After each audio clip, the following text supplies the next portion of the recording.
Micah. So we left off in Micah 4:8 when it's talking about Migdal Eder and talked about how that relates back. It was mentioned earlier in Genesis when Rachel gave birth to Benjamin, and Benjamin was initially called Ben-Oni. And it's interesting that to me that looks like even a prophetic picture of the birth of Jesus, that Jesus would both be Ben-Oni and Benjamin. He'd both be the son of sorrow and the son of my right hand. And so a lot of these things point to this, and it's interesting that this comes right before we go on in Micah to chapter 5. So we got 4:8, and then just a few verses later, and it's talking about, actually verse 10 in chapter 4 says, "Writhe and labor to give birth, daughter of Zion, like a woman in childbirth.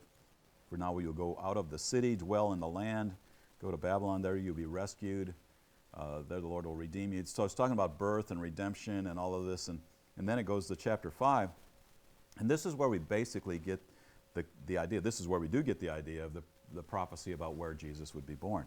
It says in verse 2, "But as for you, Bethlehem Ephrathah."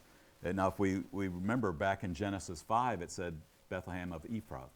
So this is the same area. "But as for you, Bethlehem Ephrathah, too little to be among the clans of Judah, from you will go forth for me to be ruler in Israel. His goings forth are from long ago, from the days of eternity." So this is the passage that the wise men in the New Testament looked at and said, well, where is this king going to be born? They said he's going to be born in Bethlehem because of this verse, because of Micah 5:2. And it's this one, we see him as the Messiah because it describes him. "For you will go forth for me to be ruler in Israel." Okay, so it's a ruler in Israel, and this ruler, his goings forth are from long ago, from the days of eternity. So he's a person, a ruler, going to be born that's always existed. Okay, so this gives a different quality to who this person is, who this king is, and this is the one related to throughout the Jewish literature. It would be, this is the Messiah, this is the place of the Messiah. He'll come forth in Bethlehem. Here we see it given here. It's this one whose goings forth are from eternity, from long ago. He's always existed, and yet he's going to be born here. Interesting passage. So we go on down in chapter 5. And this is something to me that was kind of a new revelation not too long ago. I'd say that's probably 10, 12, 15 years, not too long ago. But in verse 5 it says, verse 4, chapter 5, verse 4 of Micah, "And he will arise and shepherd his flock in the strength of the Lord, in the majesty of the name of the Lord his God, and they will remain, because at that time he will be great to the ends of the earth." And then it goes on and it says in verse 5, "And this one will be our peace when the Assyrian invades our land. When he tramples on our citadels, then we will raise against him 7 shepherds and 8 leaders of men, and they will shepherd the land of Assyria with the sword, the land of Nimrod at its entrances. He will deliver us from the Assyrian when he attacks our land, when he tramples on our territory." So here it says this one born in Bethlehem will deliver Israel from the Assyrian when he invades the land. Well, when did that happen? Well, the Assyrians invaded in 722 BC. They came into Israel, but they laid it waste. I mean, it was taken. It was over. So there was no one born in Bethlehem that delivered them. So this speaks, it seems, in terms of the Messiah coming. When he comes, he will at some point deliver Israel from the Assyrian. Well, who is the Assyrian? In a lot of ways, he's the one that we would probably talk about in the New Testament as being the man of lawlessness or the man of sin, or typically we say the Antichrist.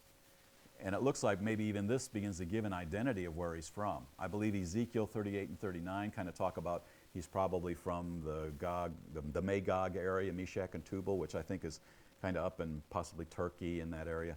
And here, Assyria, now that area covered Iraq and Syria and Turkey and all of that area now. So what we're getting is the identity of this man that would rise up and invade the land. And it looks like he'll be in that area, Assyria, which would be Syria, Iraq, Turkey. And so it seems like we're getting a better idea of where this one would come that would invade Israel and try to take them over. So I think important prophecy there, something to be considered, and I think it fits in with so many other scriptures, and I think it even fits in with Daniel. But we're not going to cover that in depth at this point. So, and we move on to chapter 6.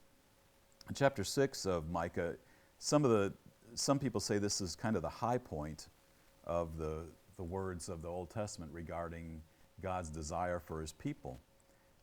It's in verse 6, it says, with what shall I come to the Lord and bow myself before God on high? Shall I come to him with burnt offerings, with yearly calves? A reasonable question. Does the Lord delight in thousands of rams and 10,000 rivers of oil? You know, when they were building the temple, all these sacrifices came in, so many animals. They had to tell them to stop. Shall I present my firstborn for my rebellious acts, the fruit of my body for the sin of my soul? Okay, how do I get in favor with the Lord? Should I give up my firstborn child, my first son generally? I give him, is that the way I sacrifice him to the Lord? Well, that's the way foreign gods, but our God says, don't let your children pass through the fire. He says they're mine, but he's not saying they're mine to sacrifice. They're his as a dedication for them to live their lives unto him. But here comes the answer, verse 8. He has told you, O man, what is good. And what does the Lord require of you but to do justice, to love kindness, and to walk humbly with your God?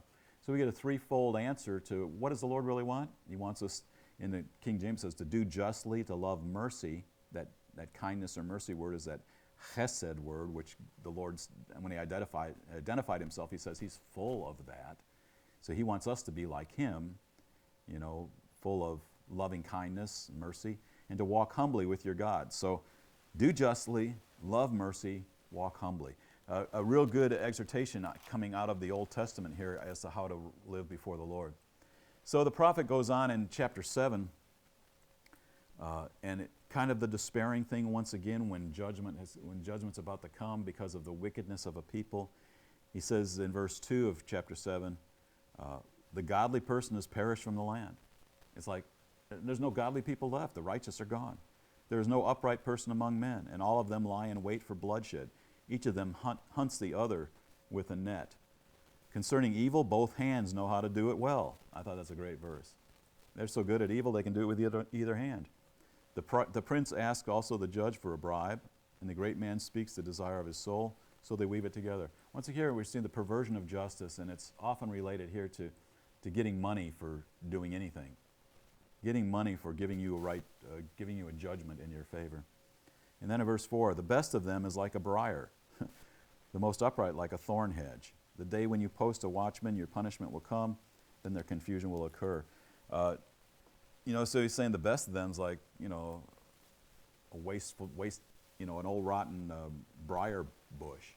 The best of the people that are around anymore. And so it's a very despairing word coming here. And so he goes on in verse 7, it says, but as for me, I will watch expectantly for the Lord. I will wait for the God of my salvation. My God will hear me. Do not rejoice over me, O my enemy. Though I fall, I will rise. Though I dwell in darkness, the Lord is a light for me. And once again, we see this perpetual thing as this hope that's throughout the prophets, that when it's speaking about God's promises to a people and to a land, he says, even though all this judgment's coming, he's not done with them. He's going to have a time when he revives them. And so the whole book ends with these last verses I'm going to read from 15 to 20. It says, in the days when you came out of the land of Egypt, I will show you miracles. As in the days when you came out of the land of Egypt, I will show you miracles. So those miracles and coming out of Egypt were probably the most amazing miracles in history. The Red Sea parting and all that. He says that there's coming a time again when he's going to do that again. He says, nations will see and be ashamed of all their might. They will put their hand on their mouth.